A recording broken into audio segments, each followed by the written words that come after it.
New Year's, because as I'm thinking of my New Year's, I am terrified, or was terrified.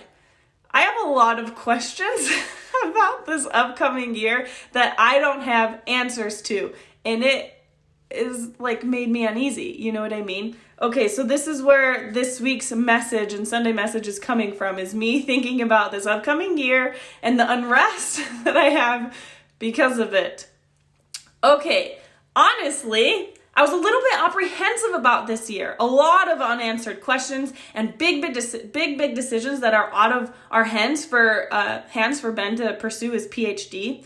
This year is guaranteed a new and long season for us. Why is trusting God so hard sometimes?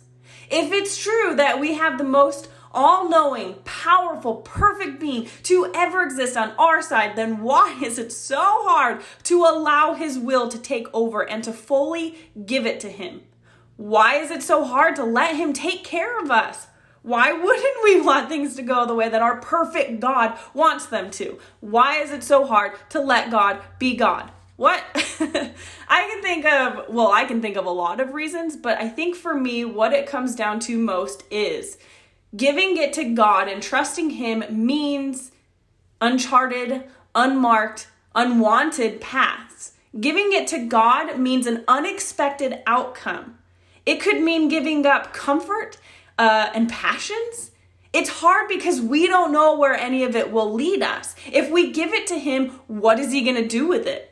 What if we don't like where he brings us?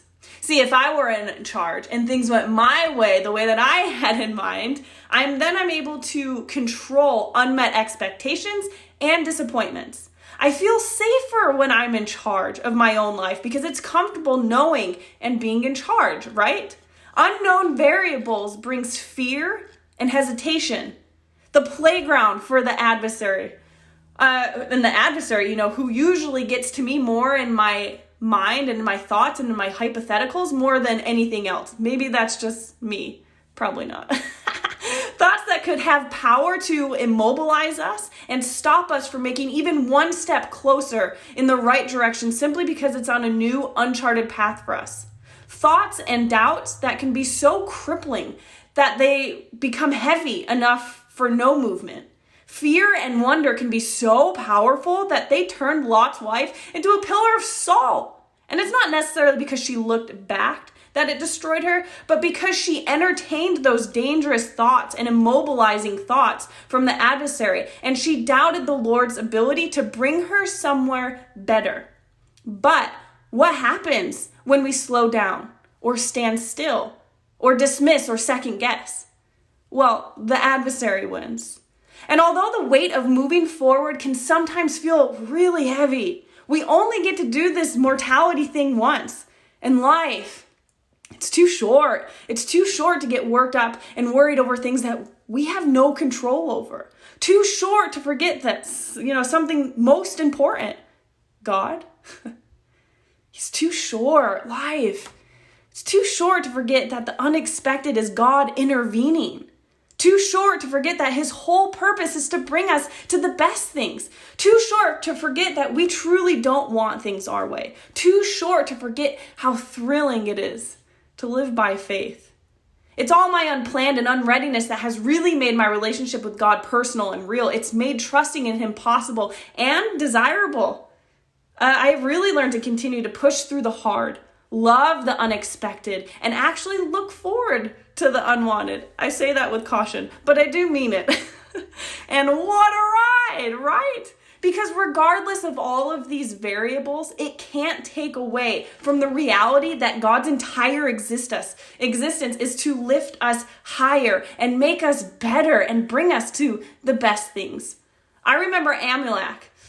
His response to Alma when he asked if they too were going to be burned to death. And he said, "Be it according to the will of the Lord."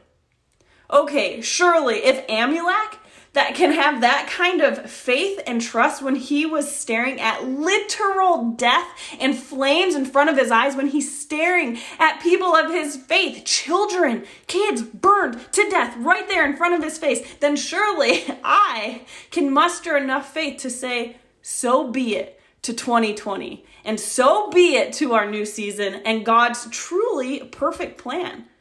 What thoughts are we entertaining in our minds? Are we, like Alma, wondering, what if?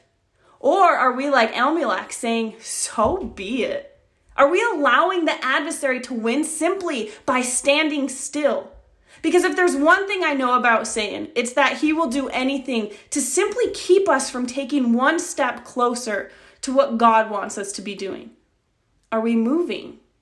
Are we seeing it through and allowing life and its promised blessings to unfold and blossom? So if we give it to God, what's he going to do with it? Magnify it.